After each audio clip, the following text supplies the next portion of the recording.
Alright From fans, episode 5 just dropped some huge details and we got a lot to unpack. From the town meeting to Victor's reunion with his dad, and oh man, that ending with Dale. Okay.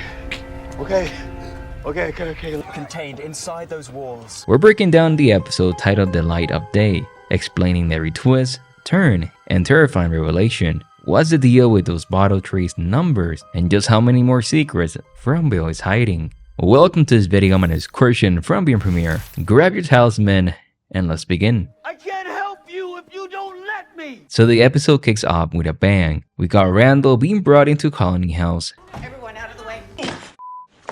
Now the most important thing about the scene and the episode, this is how I see it, is not just his physical wounds, it's also now the trust in Boyd. Not only Randall, but the town. Even Randall screaming at Boyd, "You left me out there." This is setting the tone for the whole episode. This is not just about the pain, it's about the scars forming. Boyd's trying to make sense of why the monsters left Randall alive. This connects to what Boyd said to Kenny. Because of that scene when Boyd is waiting outside the clinic, I imagine that he's trying to make sense of why the monsters left Randall alive. And when he's speaking with Kenny, he drops the following.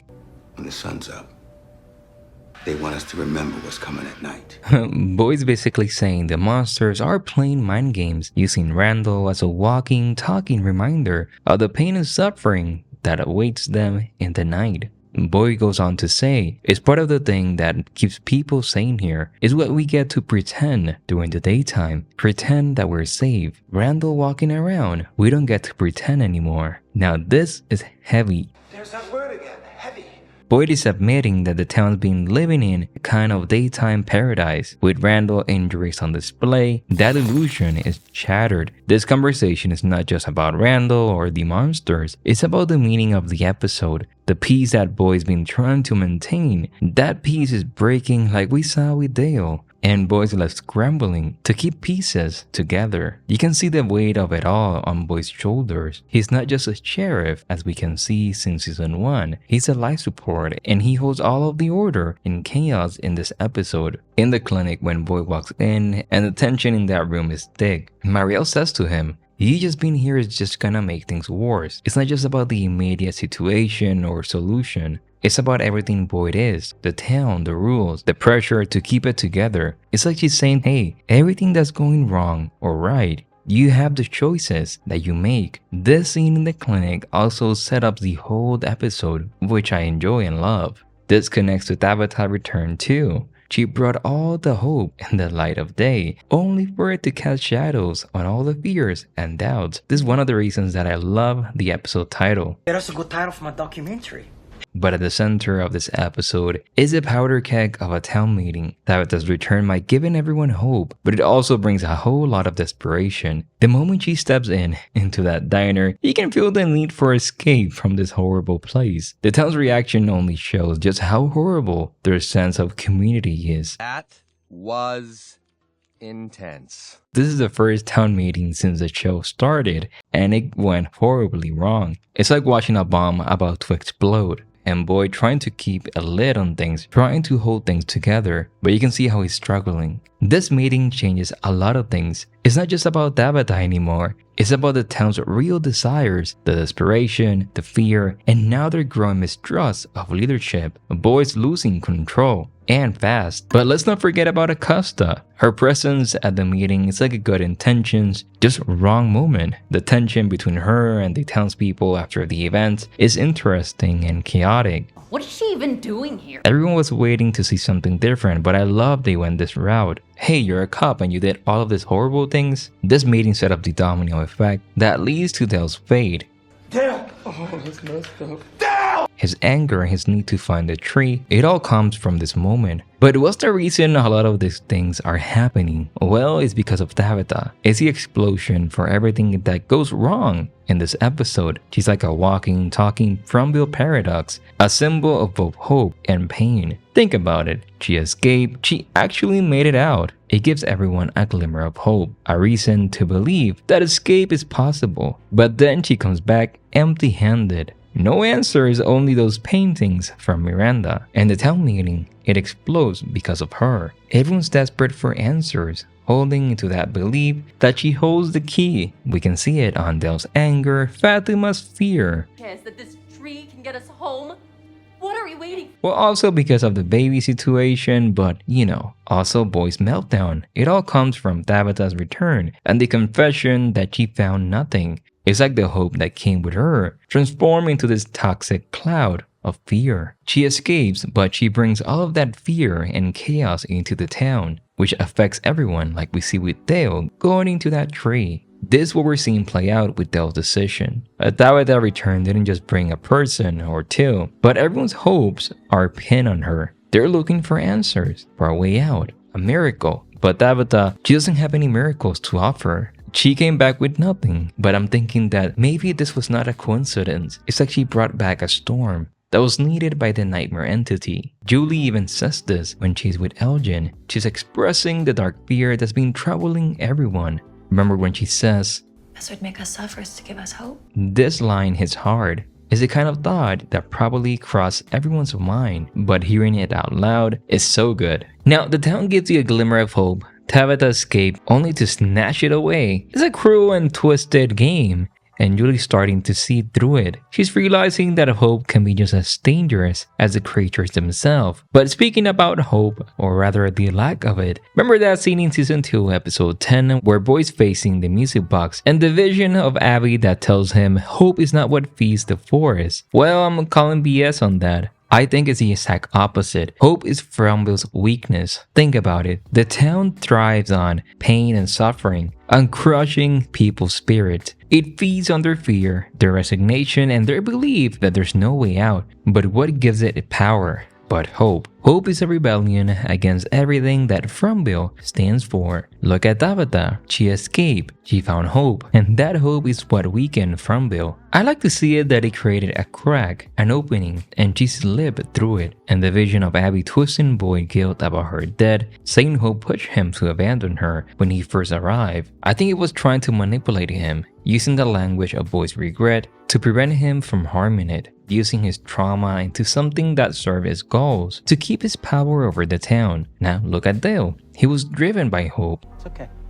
You guys can thank me later. By the desperate belief that he can escape. And that hope, well, that rebellion against Fromville, it was ultimately what leads him to his demise. He entered that tree, believing that it would lead him to safety. And well, you know how that turned out. Contained inside those walls. The entity, the thing that controls Fromville, that wants people to give up, to accept their fate. It wants them to believe that there's no escape. That's why the vision of Abby that tries to convince Boyd that hope is the enemy. It wants to remove his motivation. Hope can still shine. And that light is what really scares the monster. That's why it tried so hard to break it, to break Boyd's hope. And it's doing it so far. But speaking of hope, Tabitha's hope is broken.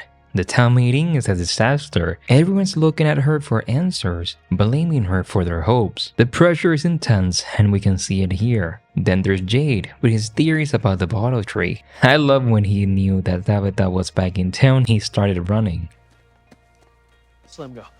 What I love about this is that Jade is convinced that the bottle trees is the key to everything. And honestly, Tabitha's starting to think he might be right. The town's turning on her, her family's falling apart in a way. Jade and Tabitha's journey into those creepy bottle trees is opening up what's inside. First off, those numbers in the bottles, they're not just random. Jade's onto something big here. When he says, has 4 numbers on it, right? Mm-hmm. What if they're not just numbers? And speculation begin. They might be dates, maybe. This one says 2659. Oh, come on. Oh, come on. Come on. But you can also almost hear the gears of Fromville, like, hey, go back a moment, and that 2659 that Tabitha finds is screaming future day to me. However, are we dealing with time travel? No, I think possibly that their address or coordinates. But when they speak and they talk about the revelations about his experience in the tunnels, finally he provides some information about what he possibly saw with those freaky kids. Saw your freaky kids, yeah. It's like we're beginning to understand the bigger picture. The fact that Jade felt a mix of fear and something else, that's huge. That's what Julie said as well. I don't just hear it. It's like I can feel it. And one of my favorite lines of this episode, piecing this together, is like trying to grab hold of water. It's a perfect description of how hidden Fromville's secrets are, but his follow-up is super important. Looks like chaos. Until you understand the pattern. Last season, if you remember, Jade was going on about chaos theory. How much do you know about chaos theory? The two events appear entirely unrelated, but in reality, there is an intricate set of connections. Well, this bottle tree situation is like a theory coming to life, and I love this. I like it.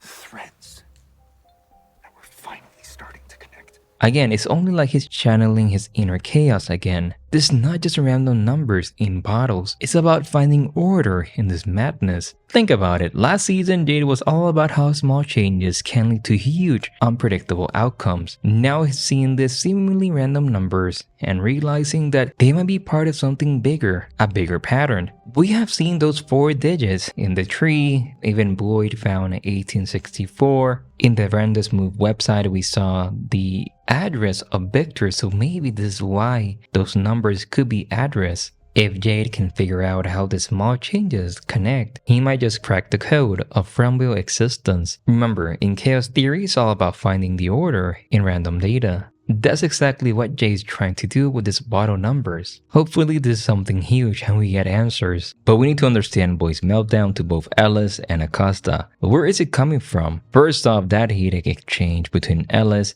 that's some father-son drama that's been building for a while, but hey, when Boyd snaps, you can feel the weight of every decision he has ever made crushing down on him. And Ellis firing back about taking chances, that's hitting Boyd right where it hurts. He has been playing it safe, trying to keep everyone alive. It's like the town slowly suffocating under his protective shield. The way I see it, and the way I understand all of this, and this is my perspective, is that Boyd's not just trying to keep the people safe. He's wrestling with the idea of leaving altogether. Everyone's looking to find a way out, but Boyd, he got roots here, deep ones. Think about it, Abby's buried in this town. For him, leaving might mean leaving a part of himself behind. That conversation with Tabitha is telling all of this when she says, the way everyone's acting in there, it's like they want to go home and you don't. She's hitting the nail on the head. Boyd's not just being cautious, he's resisting the idea of leaving. It's a complete 180 from earlier seasons. Boyd's gone from seeking an escape to becoming the town protector and anchor. He's not just helping and protecting, or even caring for the people against the monsters. He's watching them from their own desperate actions. This shift explains why he's so resistant about people not rushing to the trades. He has found a sort of twisted purpose, and leaving might mean losing all of that. It's an interesting situation. He's trying to hold on to something, maybe hope, maybe control, which connects to that confrontation between Acosta and him. Boyd saying to her, you kill someone and you left people to die, and that ambulance. It's like he's found a convenient target to all of this frustration. The question I had, is he really mad at Acosta, or is he mad at himself for not being able to prevent it all? When Boyd says, Let me worry about how to take care of my damn town. it's clear that he's not just pushing Acosta away, he's pushing away any idea that he might not have all the answers. All this building up to that explosive moment to Dale's fate. Boyd's anger is not just about Dale, it's about every person he could have saved, every decision that backfired, every ounce of hope that Fromville has destroyed. Remember, he still have the issue internally with Randall, and he says this to Tabitha.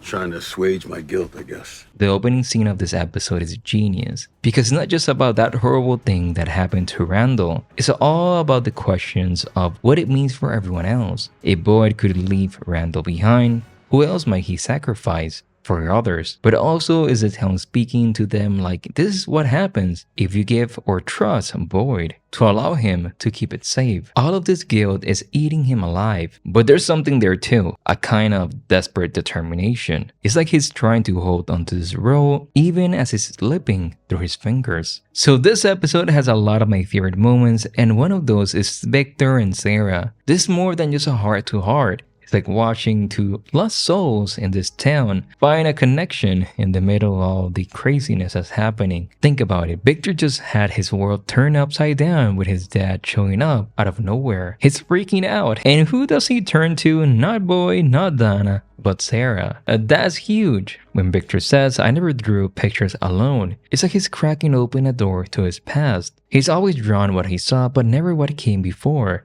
It is as if he's been trying to erase his pre-Fromville life, and now it's all coming back. But here's where Sarah really shines, when she tells him, I love you no matter what.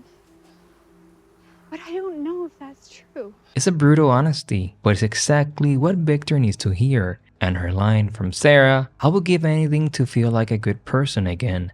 That's heavy. It's a reminder that everyone in Fromville carrying their own pain and suffering, fighting their own inner monsters. The moment Victor puts his head on Sarah, that's a new level of trust in a town where trust can get you killed. So this is beautiful. Now this friendship between Victor and Sarah is actually one of my favorite storylines so far in this season. But yeah, we know that Victor wants to go into the caves to find Jasper. I imagine that's gonna be in the next 2 episodes. Now let's explore that beautiful scene as well between Ethan and Henry, Victor's dad. This conversation is more than just a casual conversation. The scenes open with Ethan noticing Henry stayed looking at the motel sign. Henry even says, There's a pool. Where's the motel? This immediately highlights the crazy perspective of the nature of Fromville, where normal things can be without the rest of it. But we're seeing Ethan grow. From the last 2 episodes, he have developed so much. Yes, he's making mistakes, but here we can see how he responds. Ethan provides some details into Victor's behavior, his friendship, and his understanding of how Victor defends emotionally. That was so awesome. Even that heart-wrenching reunion between Victor and his dad, Henry. First off, how about that build-up? You know, Victor's initial denial to see his father is understandable. When Donna tells him, Victor, your dad is here, his response is obviously that's not possible. It's like he's been holding into the idea of his lost family for so long. But the real part comes when they finally meet. Victor's breakdown, crying, I didn't know how to get home. It's some heavy stuff and it's so beautiful. Props to the actor. I have to do a video on all of this because this is one of the most beautiful moments in the entire series. But it shows how young Victor was when he got trapped in Fromville. All this time he's been carrying the weight of thinking he somehow failed by not finding his way back. This reunion does more than just make you cry. But let's not ignore Henry's perspective. That moment when he's sitting on Victor's bed, talking about how he had to convince himself his family was dead, is also devastating. It adds a new dimension to the horror of Fromville. It's not just about the people trapped inside, but also the loved ones left behind, like Henry and Tabitha's mom. But yes, this reunion was beautiful. But now, the Fatima storyline is meh, however we need to talk about it. This episode has Atlas finding her, and yes, finally we're getting more confessions about her, about what's going on, that she can only keep down rotting food. It's not just gross, it's downright terrifying. We're talking about a pregnant woman craving spoiled goods. There's no baby, I imagine. It's like Fromville is twisting even the most natural process into something nightmarish. But here's where it gets really messed up. Fatima's fear that something's wrong with the baby. It's not just paranoia in a town like Fromville, where the impossible becomes possible. Her concerns carry some serious weight. Let's not forget, we have seen Fromville mess with people's mind, their perceptions, even their physical bodies. With a baby, that's crossing a whole new line. It's like the town is trying to corrupt life at its very source. Now, in this episode, we also had Julie and Elgin. Julie is taking the green, and they have their own little adventure in this episode. These two decided to look at the vintage clothes in Colony House. Julie's line about post-apocalyptic chic had me laughing. It's almost normal, right? Just 2 teenagers playing dress up in a town full of nightmares, but also their heart to heart was interesting about their experiences. It's gold, Julie admitting she's hearing and screaming, so compared to Randall is different. And also how Elgin is seeing the lady in the kimono. It's like they're forming their own little trauma support group with the green. but let's also talk about that camera, because in any other show, it would be a cool prop. But in From, oh no, we know that's gonna start taking some freaky photos, maybe some reveal about the town. So let's see what happens. Now let's move into the huge part of the episode. Dale's tragic decision to enter the tree. The bottle tree is a potential death trap, and he decides that he had enough of waiting around and takes matters into his own hands. He finds the bottle tree, and despite Jade and Tabitha's warnings, he goes right in. And what happens? The poor guy ends up literally into the wall back in town. It's like a magic trick that goes horribly wrong. But the shock comes when this moment is loaded with implications. It proves that the faraway trees are not just convenient portals, they're unpredictable and deadly. It's like the town is saying, you want out? Well, be careful what you wish for. And Boyd's reaction is heartbreaking when he says, I'm sorry, Dale. I'm so sorry this happened to you. You can feel the weight of the responsibility crushing him. And let's not forget about the moment when Boyd almost ends Dale's life to end his suffering. I think this is the wake-up call that the town needs. Like, hey, some things are, you have to be careful. And when Boyd says, still want to go into the tree, this is not the cool, collected Boyd that we're used to. This is a man at his breaking point. And you know what? I don't blame him one bit. He's been carrying the weight of this whole town. And now it feels like it's crumbling down when he says, I'm trying to keep you alive. Really interesting. But that's a whole episode. I loved it. It has a lot of my favorite moments so far, and I say didn't provide answers, but it moved the story into another direction, so I love that. Now let's go ahead and discuss some information on episode 6 titled Scar Tissues, where the synopsis is the following. Fatima and Ellis make a big decision about her pregnancy. Boyd fears the future of his family. Tension rises in the Matthews house, and Randall opens up to Mariel about his fears. Let's go ahead and discuss some of the information. So in this episode, we saw Boyd dealing with the weight of leadership, his anger, and the incident with Dale, or just how fragile the peace really is. Episode 6 picks up this. I imagine that Ellis and Fatima are gonna tell him about the pregnancy, going from the image that we have from this episode. I'm also really excited to see Randall opening up to Mariel. But that's a whole breakdown. I will do a separate video later tonight about the ending explain of the episode. But what are your thoughts on episode 5? Leave your comments and theories below. My name is Christian from Being Premiere. Grab your talisman, and I will see you in the next one. Bye bye, one.